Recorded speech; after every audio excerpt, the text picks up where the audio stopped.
Hey, what is up guys, it is Mike here, and today I'm going to be showing you my top 10 indie games of 2014, so I say let's just jump right into it. Up at number 10 we have I Am Bread. This game was developed by the same company that made Surgeon Simulator 2014, and as soon as it came out, every Let's Player freaking jumped on it. The game is really funny and quirky, and it has some pretty cool, funny physics involved, just like in Surgeon Simulator 2014, and the game simply follows the story of a slice of bread trying to get toasted, and so you must awkwardly sort of wiggle your way to the toaster and try to avoid stuff such as the floor, which makes you dirty and uneatable. And after number 9 we have Octodad, Dadliest Catch. This is a sequel to the 2010 hit Octodad, which actually was made by a group of students. And yeah, just like I Am Bread, this game involves a lot of funny physics and was very popular among Let's Players. The game is about pretending to be a loving father, husband, as well as member of the human species while actually being an octopus. And yeah, the game is extremely fun to play as well as fun to watch, and of course it has a pretty funny story as well.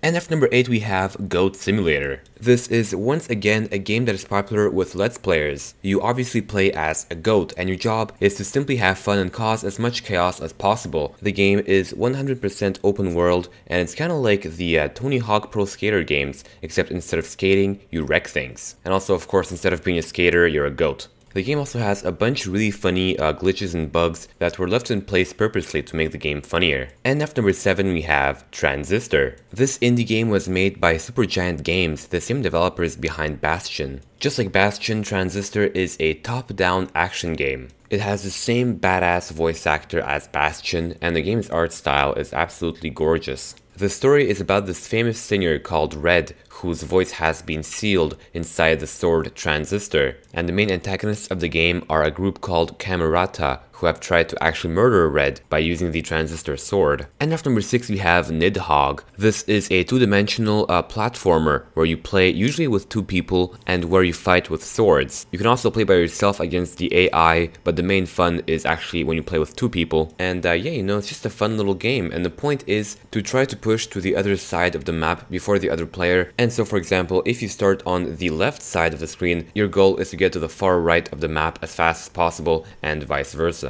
And after number 5 we have Kentucky Route Zero Act 3. Kentucky Route Zero is a series of point-and-click adventure games. These games are focused much more on immersion and story than it is on puzzles and that kind of stuff. And the main protagonist is Conway, a truck driver who works as a delivery man for an antique shop and who gets lost while traveling the roads of Kentucky. So yeah, get your hands on this game if you enjoy games that have a strong story and narrative. And after number 4 we have Five Nights at Freddy's. This is of course an indie horror game made by Scott Cawthon where you work as a night shift security guard in a kid's restaurant. The restaurant is very similar to the old school Chuck E. Cheese, and you have to survive 5 nights of being attacked by these animatronics in suits which represent the restaurant's mascots. And yeah, this is one of the most scariest games that have come out in a long time. So yeah, if you're sensitive to jump scares, don't play this game because it has a shitload of jump scares and you'll get a freaking heart attack. And after number 3 we have another indie horror game. This time it's The Vanishing of Ethan Carter. This game is set in an open world environment where you can roam around and explore at will, and you have these paranormal abilities that you can use to solve crimes,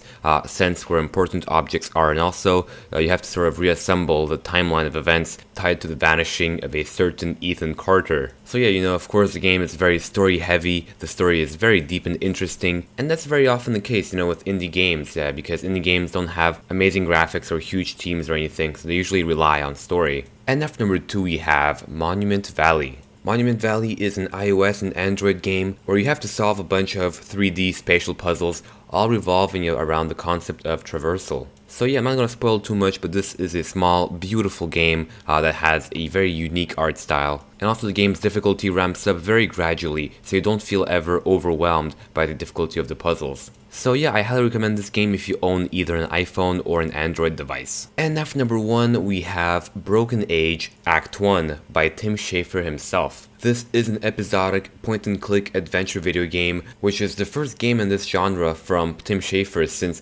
1998's Grim Fandango. The game was overwhelmingly successful on Kickstarter and has had a high amount of pledges ledges. So even though this is indie, the production quality on this is quite high, and also obviously the aesthetics are amazing. So yeah, those are my top 10 indie games of 2014. Thank you for watching. If you enjoyed this, please subscribe to my channel for more top 10s, and otherwise I'll see you guys next time. Peace!